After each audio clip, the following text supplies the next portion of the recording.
ઓમ નમો ભગવતે વાસુદેવાય. મિત્રો, હવે નજીક આવી રહ્યો છે મકર સંક્રાંતિનો પાવન પર્વ. તો એ પર્વ જે છે એ દિવસે 11 પણ છે. તો 11નો પણ એ વિશેષ મહિમા છે. તો આપણે સવારમાં સ્નાનાદિ કર્મ કરીને પછી ભગવાન સૂર્યનારાયણ ભગવાનને અર્ઘ્ય આપીશું. અર્ઘ્ય આપ્યા પછી ભગવાન કોઈ મંદિર, દિવ્ય મંદિર હોય એમાં પૂજન અર્ચન, દેવ દર્શનનો પણ મહિમા બતાવ્યો છે. અને શાસ્ત્રવેદમાં બતાવ્યું છે કે આવો કોઈ પણ તહેવાર હોય તો માતા પિતા ગુરુ ભગવાનને વંદન કરવું જોઈએ આપણે.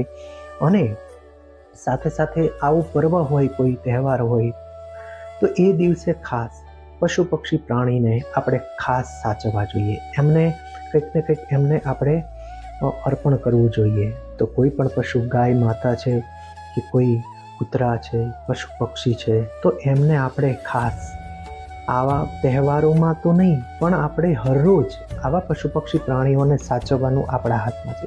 એક સમજદાર વ્યક્તિ હોય તો ખાસ છે ને મનુષ્ય છે, પણ જો એનો એ સમયને અને સત્તાનો ઉપયોગ કરી શકે તો.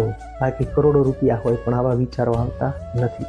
જ્યારે વિચારો જેને આવે છે એ 0 મતલબ એની પાસે કાંઈ પૈસા નથી પણ એનો સેવાનો કર્મ છે અને માતા પિતાના આશીર્વાદ હોય તો જ આવા સત્કર્મ કરી શકાય. બાકી કાંઈ થતું નથી.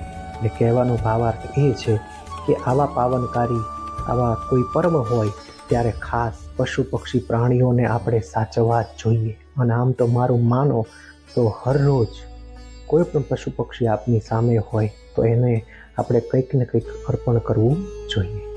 એ અર્પણ કરવાથી આપણા ગ્રહો, નક્ષત્ર, યોગ કોઈ પણ એવા ન ધાર્યા હોય ને એવા કાર્યમાં આપણને સિદ્ધિ મળે. પણ આપણા કર્મમાં આપણે જે કર્મ કરવાનું છે એ ખાસ પૂર્ણ હોય તો.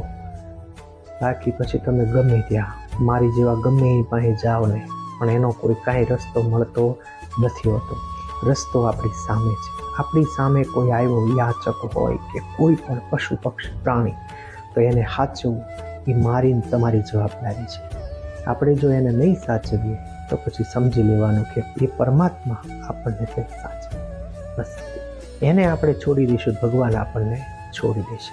બસ આ એક ખાસ ખ્યાલ રાખજો તો પરમાત્માની કૃપા પ્રાપ્ત થશે. બસ આ જ. આવા પર્વમાં કોઈ નિયમ લો, આવા કંઈક નિયમ લઈએ કે આપણે કોઈનું કંઈ ખરાબ ઈચ્છશું નહીં. સત્કર્મ, સારી ભાવના અને કોકને ઉપયોગી થઈશું. તન મન ધનથી ગમે એ રીતે આપણે કોકને ઉપયોગી થઈશું તો એ શ્રેષ્ઠ માણસ કહેવાય.